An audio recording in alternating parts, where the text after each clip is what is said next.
formé des jeunes qui ont commis Bah par là, on voit exemple bien d'autres que peines. cette justice des mineurs fonctionne pas très bien. Kevin non plus. Bossuet. On n'a pas dit qu'elle fonctionnait à 100%, mais ça fonctionne quand même à un minimum. Voilà, la justice est rendue au nom du peuple français et parmi ce peuple français, il y a des victimes. Donc moi, ma première pensée va évidemment à la victime. Est-ce que cette victime est contente de la peine qui a été prononcée? Je ne crois pas, parce que lui, il y a un véritable traumatisme et on s'en fout aujourd'hui. Et de l'autre, j'entends ce que vous dites, monsieur, mais le problème de ces jeunes, c'est qu'ils vivent dans une certaine virtualité, dans une forme d'impunité, avec en face des individus finalement qui ne sont pour lui, qui ne sont rien. Il y a Barbara Lefebvre qui est une grande gueule, qui a écrit un très bon livre sur le sujet Génération J'ai droit à tout. Si quelqu'un m'embête, si je n'aime pas quelqu'un, je peux lui taper dessus, il n'y a plus de repères moraux. Et là, la peine, quelle est-elle? C'est de rester dans le monde de la virtualité. Ah, tu as commis un acte antisémite. Ah, c'est pas bien de dire du mal des juifs. Ah, tu as commis un acte homophobe. C'est pas bien de dire des propos homophobes. Mais ça ne fonctionne pas. Le jeune a besoin d'être ramené dans la réalité. Et dans cette réalité, il y a une sanction. Et si cette sanction, c'est 1 semaine de prison ferme, mais c'est 1 semaine de prison ferme. Et de manière générale, je crois beaucoup également à l'exemplarité. Si un individu, si un jeune de 17 ans, parce qu'il a commis un acte homophobe, prend 1 semaine de prison, je pense que ça va en dissuader beaucoup. Donc vos recettes de béni oui-oui, qui ne donnent absolument rien, qui contribuent à la montée de la délinquance dans notre pays, ça va bien. L'insécurité n'a jamais été... Tu peux faire l'éducation. L'insécurité n'a jamais été aussi... L'insécurité n'a jamais été aussi haute dans notre pays. Je ne dis pas qu'il ne faut pas évidemment faire une forme de sensibilisation à l'homophobie, à l'antisémitisme, etc. Mais à un moment, il faut une sanction ferme. Et les jeunes réclament des sanctions. C'est ça qui est dingue. L'éducation, je pense qu'elle est essentielle. Parce qu'il faut. En fait, il n'y a rien de pire que de se sentir idiot, bête. Non, mais c'est vrai. Et là. On peut se complaire dans la bêtise. Non. Mais je pense si tu es entouré des mêmes qui pensent comme toi. Non, mais Mohamed, ce qu'il a dit d'intéressant, et ça, nous le savons tous, c'est que la prison ne résout pas le problème. Parfois, on en sort encore pire. S'il rentre en prison et que des gens lui disent mais tu as eu raison de faire 1 semaine, ça va, tu n'auras pas non plus le temps d'être très gangréné. Mais peut-être tu sors et après c'est toi le patron chez toi parce que tu as fait une semaine de prison, t'es encore plus dur. T'es encore plus le patron. Si t'as pas de sanction, la question du suivi, et c'est pour ça que moi j'aimerais bien, c'est dommage qu'on n'a pas pu parler, j'aimerais bien avoir les animateurs qui ont suivi ces jeunes et qui nous disent ce qui s'est passé. Parce que pendant un an, le suivi est très important.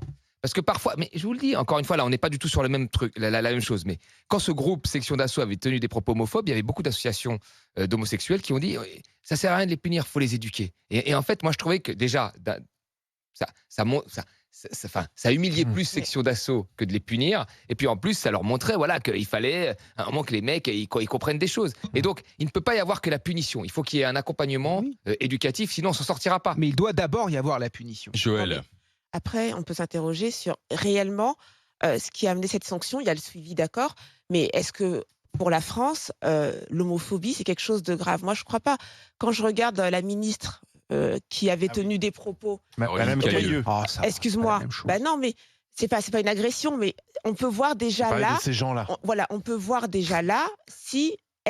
comment on considère la considération qui est apportée à cette question-là. Elle a raison, il y a une question d'exemplarité. Je suis désolée, elle est restée ministre. Il n'y a pas une considération qui a été apportée à l'homophobie. Donc, quand tu vois ça, il faut aussi elle aurait penser dit ces gens-là. Elle a raison. Elle aurait dit ces gens-là sur les musulmans. Elle serait plus ministre. Elle dit ces gens-là parce que c'est des homosexuels. On lui a trouvé plein d'excuses en disant oui, mais comprenez, elle est plus toute jeune, c'est une question de génération, etc. Et ça, c'est peut-être quelque chose qui se diffuse à tous les étages, dans la justice et tout ça. Donc, il faut pas penser que c'est rien. Donc, moi, je pense aussi ça.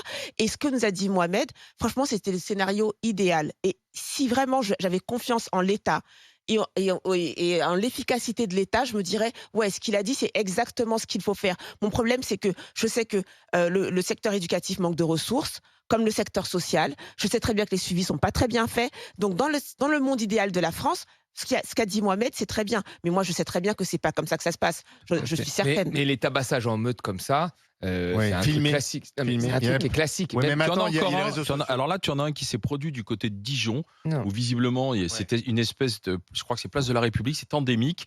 Et là, c'est un groupe qui s'en est pris à deux potes, en disant les blancs, on va se les faire. Voilà. Du côté de Dijon, là, ça fait la une d'ailleurs du bien public, je crois. Mais moi, en 2004, le petit frère de ma première copine, qui a grandi dans le 93, qui est un mec, qui est maintenant un grand danseur de hip-hop, qui était ceinture noire de karaté, enfin tout. Un jour, il sort comme ça. Il y a une quinzaine de mecs qui lui sont tombés dessus parce qu'il habitait dans tel quartier. Il avait absolument rien à voir. Qui l'ont tabassé jusqu'à l'évanouissement à coups de casque, etc.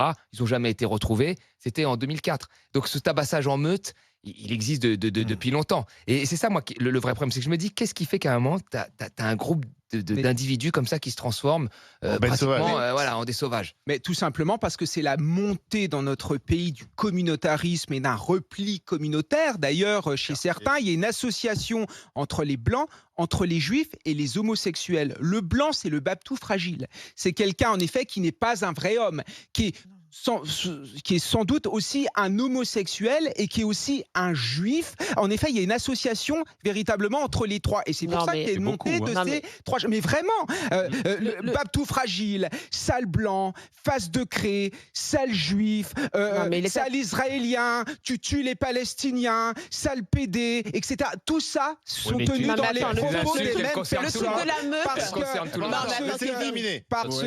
Parce que tout simplement, il y a une culture qui n'est pas celle de la France, une culture au sein de laquelle on déteste les juifs, on déteste les homosexuels et on considère que les femmes ne sont pas à égalité avec les hommes. Mais ça, en France, ce n'est pas possible. Donc si on avait vraiment l'envie de lutter contre tout cela chevillé au corps, mais on agirait et on renouerait encore une fois avec l'assimilation. Et pour cela, il faut des peines qui soient fermes face à des actes homophobes, antisémites, racistes, etc.